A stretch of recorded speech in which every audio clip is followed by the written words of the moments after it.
Hello guys, welcome to VS educational place. Guys, आज हम इस वीडियो में पढ़ने वाले हैं भूगोल की 6th क्लास की पाठ्य पुस्तक जो कि एनसीईआरटी की है, जिसका नाम है पृथ्वी हमारा आवास।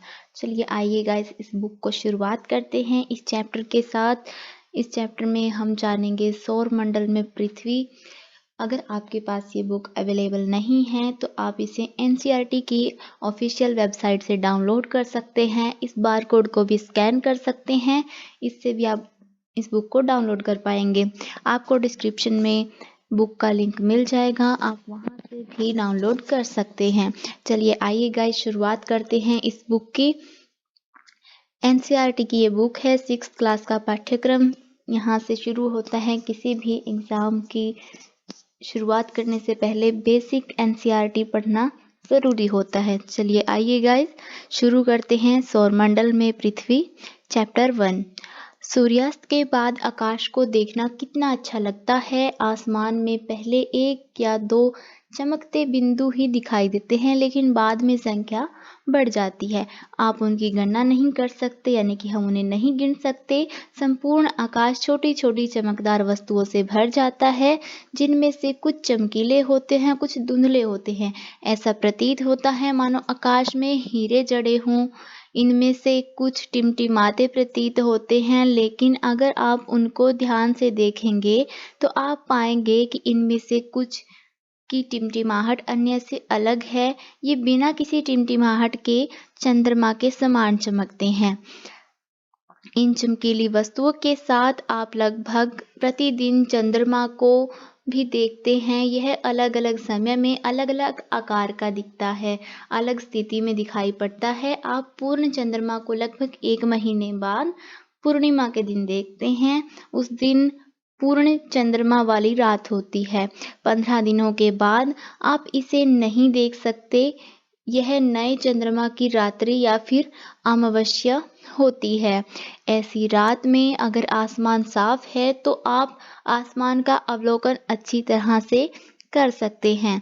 क्या आपको इस बात पर आश्चर्य नहीं होता कि हम दिन के समय चंद्रमा और छोटी चमकीली वस्तुओं को क्यों नहीं देख पाते? ऐसा इसलिए होता है क्योंकि सूर्य के अत्यधिक तेज प्रकाश के कारण रात के समय में चमकने वाली वस्तुओं को हम दिन में नहीं देख पाते, यानी कि सूरज का प्रकाश अधिक तेज होता है। सूर्य, चंद्रमा तथा वे सभी वस्तुएं जो रात के समय में आसमान में चमकती हैं, उन्हें हम खगोलीय पिंड कहते हैं। कुछ खगोलीय पिंड बड़े आकार वाले तथा गर्म होते हैं। ये गैसों से बने होते हैं। इनके पास अपनी ऊष्मा और प्रकाश होता है, जिसमें वे बहुत बड़ी मात्रा में इस ऊष्मा और प्रकाश का उत्सर्जन करते रहते हैं। इन खगोलीय पिंडों को तारा कहते हैं। इसी प्रकार सूर्य भी एक तारा है। रात के समय चमकते हुए अनगिनत तारे सूर्य के समान ही हैं, लेकिन हमसे बहुत दूर होने के कारण हम उनकी ऊष्मा या प्रकाश को महसूस नहीं करते हैं तथा वे अत्यंत छोटे दिखाई पड़ते हैं। आपने अवश्य ध्यान दिया होगा कि कुछ दूरी से देखने पर सभी वस्तुएं छोटी दिखाई पड़ती हैं। अत्यधिक ऊंचाई पर उड़ रहे हवाई जहाज कितना छोटा दिखाई देता है, ये हम सभी जानते हैं। रात्रि में आसमान की ओर देखते समय आप तारों के विभिन्न समूहों द्वारा बनाई गई विविध आकृतियों को देख सकते हैं। इन्हें नक्षत्र मंडल कहते हैं। इनमें से कुछ मंडलों के नाम अर्सा, मेजरा या फिर बिग बियर, इसी प्रकार के कुछ नक्षत्र मंडल हैं, कुछ आकृतियां हैं जो तारों के साथ आसमान में बनती हैं। बहुत आसानी से पहचान में आ जाने वाले नक्षत्र मंडल हैं सप्तऋषि। सप्त मतलब 7, ऋषि मतलब संत। यह 7 तारों का समूह है जो नक्षत्र मंडल अर्सा मेजर का ही भाग है। आप अपने परिवार या फिर पड़ोसी के किसी बड़े व्यक्ति से कहें कि वह आपको आसमान में और भी अधिक तारों, ग्रह या फिर नक्षत्र मंडलों को दिखाएं। ये एक क्रियाकलाप है जिसे अगर आप करना चाहें तो आप खुद भी आसमान में देखकर कर सकते हैं। प्राचीन समय में लोग रात्रि में दिशा का निर्धारण तारों की सहायता से किया करते थे। उत्तरी तारा उत्तर दिशा को बताता है, इसे ध्रुव तारा भी कहा जाता है। यह आसमान में हमेशा एक ही स्थान पर रहता है। इससे हमें उत्तर दिशा का पता चल जाता है। हम सप्तऋषि की सहायता से ध्रुव तारे की स्थिति को जान सकते हैं। जैसा कि इस फोटो में, इस चित्र में दिखाया गया है, हम चित्र को बाद में समझेंगे, पहले थोड़ा पढ़ लेते हैं। यदि सप्तऋषि मंडल के संकेतिक तारों को आपस में मिलाते हुए कल्पना वाली रेखा खींची जाए तो उसे आगे की ओर बढ़ाया जाए तो यह ध्रुव तारे को अंकित करेगा। जैसे कि आप देख सकते हैं, ये सप्तऋषि के तारे हैं जो संकेतिक तारे हैं। उनको अगर एक लाइन के अकॉर्डिंग देखा जाए तो वो ध्रुव तारे को दिखाएगा। तो इसी तरह से हम ध्रुव तारे की पहचान कर सकते हैं। कुछ खगोलीय पिंडों में अपने प्रकाश एवं ऊष्मा नहीं होती, यानी कि ये तो थे जिनमें अपना प्रकाश और ऊष्मा होती है, वो वाले खगोलीय पिंड। अब कुछ खगोलीय पिंड अब ऐसे भी होते हैं जिनके पास अपनी ऊष्मा या प्रकाश नहीं होती, तो वे तारों के प्रकाश से प्रकाशित होते हैं, यानी कि उनके अंदर जो प्रकाश और ऊष्मा होती है वो तारों की वजह से होती है। ऐसे पिंडों को हम ग्रह कहते हैं। ग्रह को अंग्रेजी में प्लैनेट कहते हैं। ग्रीक भाषा के प्लैनेटाइट शब्द से बना है, जिसका अर्थ है परिभ्रमक, अर्थात चारों ओर घूमने वाला। पृथ्वी जिस पर हम रहते हैं एक ऐसा ग्रह है, ये भी। यहाँ पर संपूर्ण प्रकाश ऊर्जा सूर्य से प्राप्त की जाती है, जो पृथ्वी के सबसे नजदीक का तारा है। पृथ्वी को बहुत अधिक दूरी से, जैसे चंद्रमा से अगर हम देखेंगे तो यह चंद्रमा की तरह ही हमें चमकती हुई प्रतीत होगी। गाइस, ये है सौर मंडल की इमेज, जिसे हम रोटेट करके देखते हैं। तो गाइस, ये जो यहाँ पे बुध, शुक्र, पृथ्वी, मंगल, बृहस्पति, शनि, यूरेनस और नेपच्यून, ये 8 ग्रह दे रखे हैं सूर्य से उसकी दूरी के अनुसार। यानी कि जो ये नीचे नंबर लिखा हुआ है 58, 108, 150, तो ये 1 मिलियन की जो दूरी है वो 1 लाख किलोमीटर को दर्शाती है। यहाँ पे 1 का मतलब है 10 लाख या फिर 1 मिलियन किलोमीटर, यानी कि 58 किलोमीटर बुध ग्रह की दूरी है सूर्य से। तो आप इस इमेज के थ्रू सभी ग्रहों की दूरी अच्छे से याद कर सकते हैं। अगर इमेज के नीचे आए तो इमेज के नीचे आने पर हमें नजर आ जाएगा कि बुध ग्रह सूर्य के चारों ओर का एक चक्कर 88 दिन में पूरा करता है, जबकि अपने अक्ष पर 59 दिनों में कंप्लीट करता है। इसके बाद शुक्र की बात करें तो 255 डेज में सूर्य का एक चक्कर लगाता है। पृथ्वी 365 दिनों में एक चक्र पूरा करती है। मंगल ग्रह 687 दिनों में सूर्य का एक प्रक्रमण कंप्लीट कर लेता है। बृहस्पति की अगर हम बात करें तो 11 साल 11 महीने, लगभग 12 साल में बृहस्पति अपना एक चक्र पूरा करता है। शनि 29 साल 5 महीने का समय लेता है सूर्य का एक चक्कर लगाने में। यूरेनस की अगर बात करें तो उसको 84 साल लग जाते हैं एक चक्र पूरा करने में। सूर्य के चारों ओर का एक परिक्रमण 164 दिनों में कंप्लीट करता है नेपच्यून ग्रह। तो ये थे इनके सूर्य की तरफ एक परिक्रमण पूरा करने का समय काल। अब जान लेते हैं कि अपने अक्ष पर कितने समय में एक चक्र पूरा करते हैं। बुध ग्रह 59 दिनों में, शुक्र ग्रह 343 दिनों में, पृथ्वी 1 दिन में एक चक्र लगाती है, मंगल 1 दिन में एक चक्र पूरा कर लेता है। इसके अलावा बृहस्पति को 9 घंटे का समय लगता है, 9 घंटे 56 मिनट का।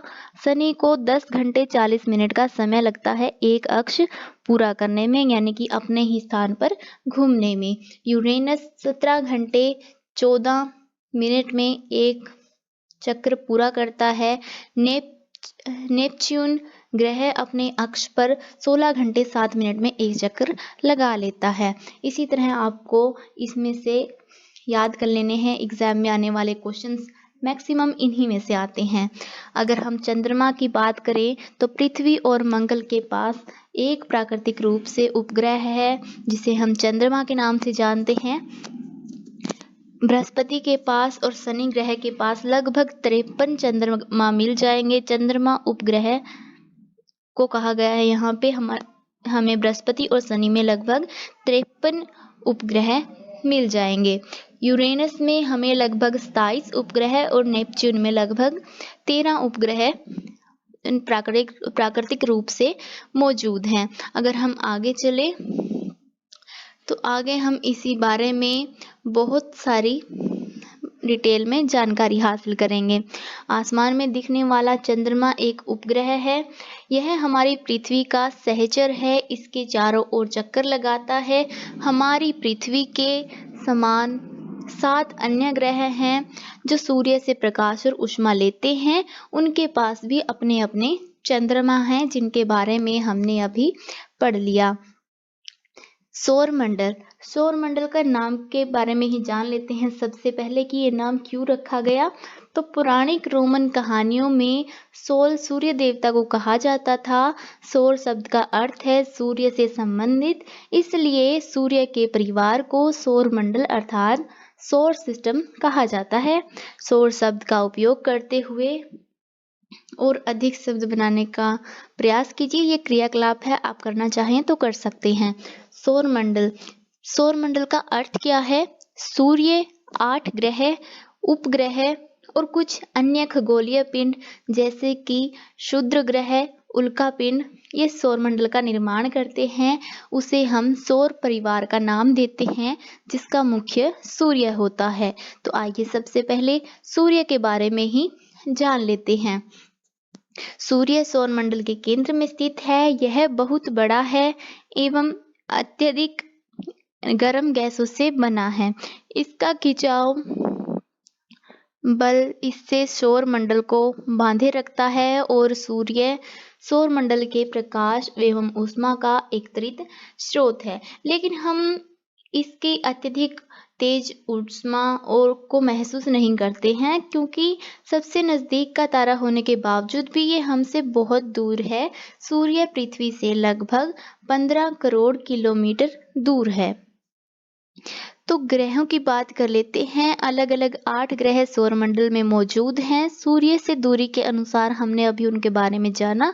बुध, शुक्र, पृथ्वी, मंगल, बृहस्पति, शनि, यूरेनस और नेपच्यून। तो ये सूर्य से दूरी के अनुसार उनके नाम हैं। इनको याद रखने के लिए एक इजी ट्रिक है। My very efficient mother just served us nuts.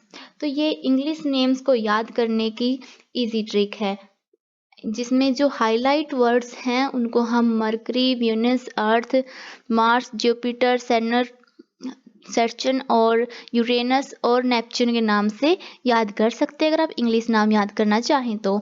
सौरमंडल के सभी 8 ग्रह अपने निश्चित पथ पर सूर्य का चक्कर लगाते रहते हैं। ये रास्ते दीर्घवृत्ताकार में फैले हुए हैं। आपको याद रखना है, ऑप्शन में आपको मिल जाएगा वृत्ताकार, गोलाकार, दीर्घवृत्ताकार। तो आपको वहां पे दीर्घवृत्ताकार ऑप्शन पे ही लगाना है। ये अक्सर एग्जाम में आता है। तो इनको कक्षा कहा जाता है। इन दीर्घवृत्ताकार पथ को हम कक्षा कहेंगे। बुध सूर्य के सबसे नजदीक अपनी कक्षा में सूर्य के चारों ओर चक्कर लगाने में 88 दिन लेता है। दिनों के बारे में हमने पढ़ लिया थोड़ी देर पहले। शुक्र को पृथ्वी का जुड़वा ग्रह माना जाता है क्योंकि इसका आकार और आकृति लगभग पृथ्वी के जैसी ही है। अब एक और ग्रह की बात कर लेते हैं जिसे हम प्लूटो के नाम से जानते हैं। उसको अभी ग्रहों की श्रेणी में नहीं रखा जाता है, उसको एक बौना ग्रह मान लिया गया है।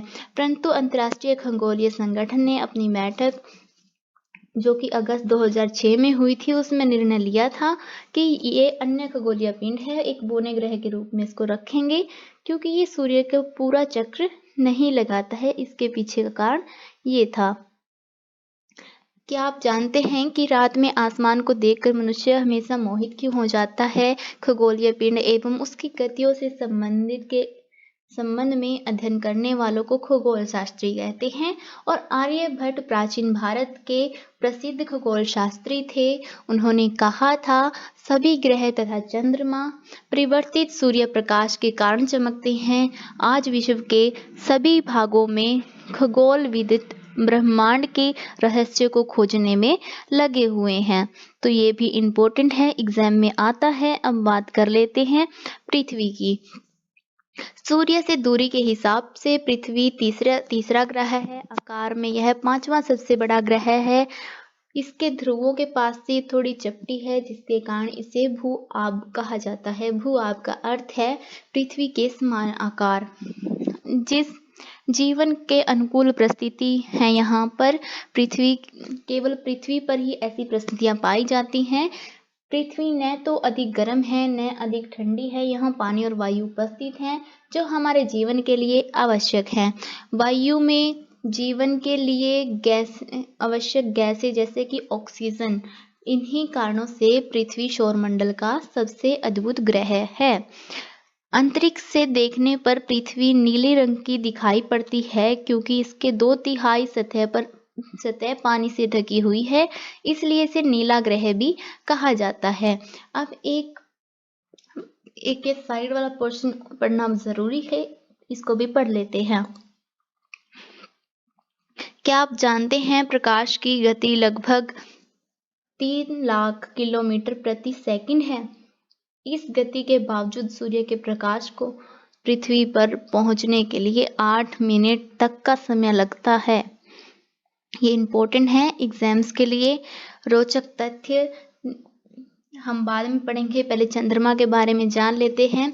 चंद्रमा हमारी पृथ्वी के पास एक उपग्रह है, जिसे हम चंद्रमा के नाम से जानते हैं। इसकी व्यास जो है डायामीटर बोल देते हैं, जिससे वो पृथ्वी के डायामीटर का केवल 1/4 भाग है। यह इतना बड़ा इसलिए प्रतीत होता है क्योंकि यह हमारे ग्रह के अन्य खगोलीय पिंडों की अपेक्षा में अधिक नजदीक है। यह हमेशा लगभग 3,84,400 किलोमीटर दूर रहता है पृथ्वी से। अब आप पृथ्वी से सूर्य और चंद्रमा की दूरियों की तुलना कर सकते हैं, जो कि 15 करोड़ किलोमीटर सूर्य की दूरी है और 3,84,440 किलोमीटर चंद्रमा की दूरी है।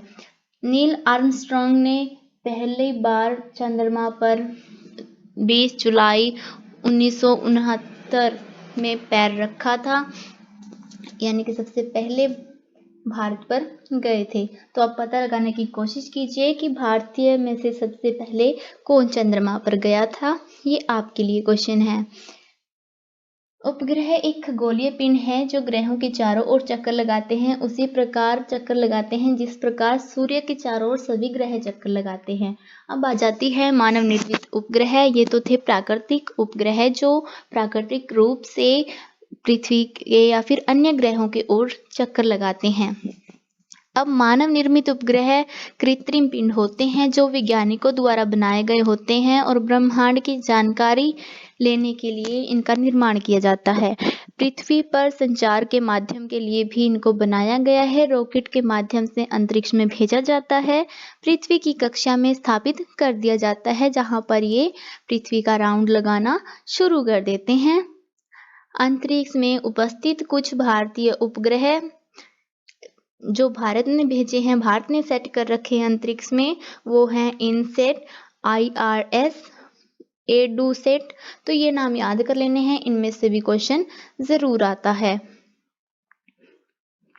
अब बात कर लेते हैं, चंद्रमा पृथ्वी का एक चक्कर 27 दिन में लगाता है, सभी को पता है, जिससे 1 मंथ कंप्लीट होता है। लगभग इतने ही समय में यह अपने अक्ष पर एक चक्कर भी पूरा कर लेता है। इसके परिणाम स्वरूप पृथ्वी से हमें चंद्रमा का केवल एक ही भाग दिखाई देता है, यानी कि पृथ्वी के चारों ओर ये 27 दिन में लगाता है और अपने ही अक्ष पर, यानी कि जहां पर ये है वहीं पर भी ये घूमता है, तो अपने अक्ष पर ये उतने ही समय में, यानी कि 27 से 28 दिनों में एक चक्कर पूरा कर लेता है। चंद्र चंद्रमा की परिस्थितियां जीवन के लिए अनुकूल नहीं हैं।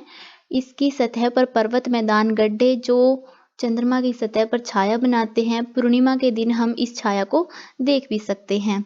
अब बात कर लेते हैं क्षुद्र ग्रह की। क्षुद्र ग्रह तारों, ग्रहों और उपग्रह के अतिरिक्त असंख्य छोटे पिंड जो कि सूर्य का चक्कर लगाते रहते हैं, वो पिंड हैं। इन पिंडों को क्षुद्र ग्रह कहते हैं।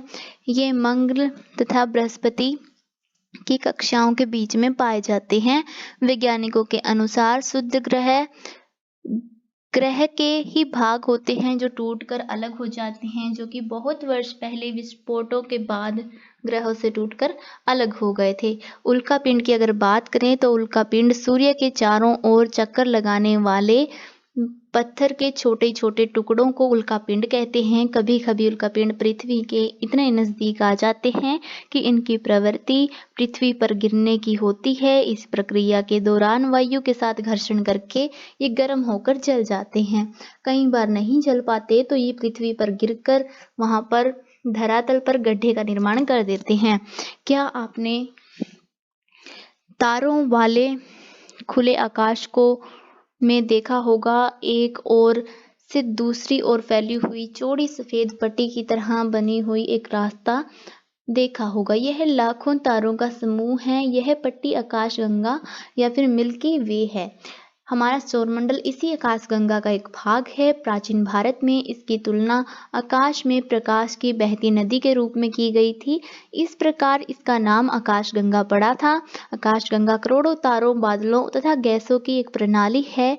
इस प्रकार की लाखों आकाशगंगाएं मिलकर ब्रह्मांड का निर्माण करती हैं। ब्रह्मांड की विशालता की कल्पना करना बहुत कठिन है, अत्यधिक कठिन है। वैज्ञानिक अभी भी इसके बारे में अधिक से अधिक जानकारी एकत्रित करने में जुटे हैं। इसके आकार के संबंध में हमें कोई जानकारी नहीं है अभी तक, लेकिन फिर भी हम जानते हैं कि हम सभी इसी ब्रह्मांड का हिस्सा हैं। क्या आप बता सकते हैं इस क्रियाकलाप में अगर हम करना चाहें तो अपना संबंध ब्रह्मांड के साथ क्या रहेगा?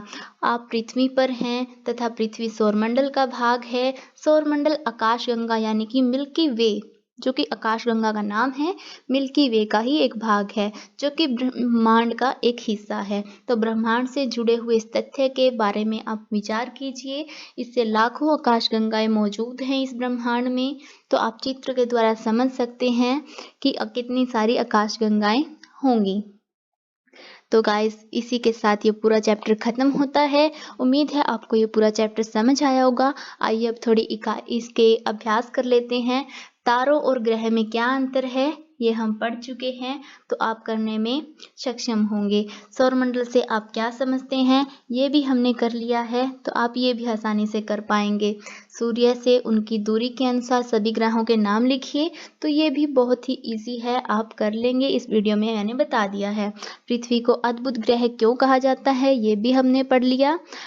हम हमेशा चंद्रमा के एक ही भाग को क्यों देख पाते हैं ये भी हमने पढ़ लिया। अगर आपने नहीं पढ़ा है तो आप वीडियो को बैक करके रिवर्स जाकर देख सकते हैं। ब्रह्मांड क्या है ये हमने अभी अभी जाना, तो ये भी हमने कर लिया है। आइए कुछ ऑप्शन टाइप एमसीक्यूज कर लेते हैं। किस ग्रह को पृथ्वी के जुड़वां ग्रह के नाम से जाना जाता है? तो इसका सही आंसर, अगर आपने अच्छे से पढ़ा है तो पता होगा, इसका सही आंसर है शुक्र ग्रह। सूर्य के तीसरा सबसे नजदीकी ग्रह कौन सा है ये भी हमने किया है, तो इसका सही आंसर है पृथ्वी। सभी ग्रह सूर्य के चारों ओर किस प्रकार के पथ पर चक्कर लगाते हैं? वृत्तीयकार, आयताकार, दीर्घवृत्तीयकार। मैंने कहा था ये बहुत अच्छे से कर लेना है, तो इसका सही आंसर है दीर्घवृत्ताकार। ध्रुव तारे से किस दिशा का ज्ञान होता है? ध्रुव दिशा से उत्तर दिशा का ज्ञान होता है, ये याद रखना है, मोस्ट इंपॉर्टेंट क्वेश्चन है। क्षुद्र ग्रह किन कक्षाओं के बीच में पाए जाते हैं? ये हमने किया था। क्षुद्र ग्रह मंगल और बृहस्पति की कक्षाओं के बीच में पाए जाते हैं। इसी तरह हमने ये सारे क्वेश्चन कर लिए हैं। अगर आप इनको कर पा रहे हैं तो आपकी इकाई पूरी अच्छे से हो चुकी है। इस वीडियो में इतना ही। ऐसी ही और वीडियोस पाने के लिए चैनल को लाइक और वीडियो को सब्सक्राइब ज़रूर कर दें। अगर आपको ऐसी और वीडियो चाहिए तो आप वीडियो में कमेंट कर कर बता सकते हैं कि आपको किस बुक की किस बुक के ऊपर आपको ऐसी ही वीडियो चाहिए हैं, तो आप कमेंट में बता सकते हैं। प्लीज़ गाइस, वीडियो अच्छी लगे तो वीडियो को लाइक, चैनल को सब्सक्राइब ज़रूर कर दें। Thank you for watching. Like, subscribe and share.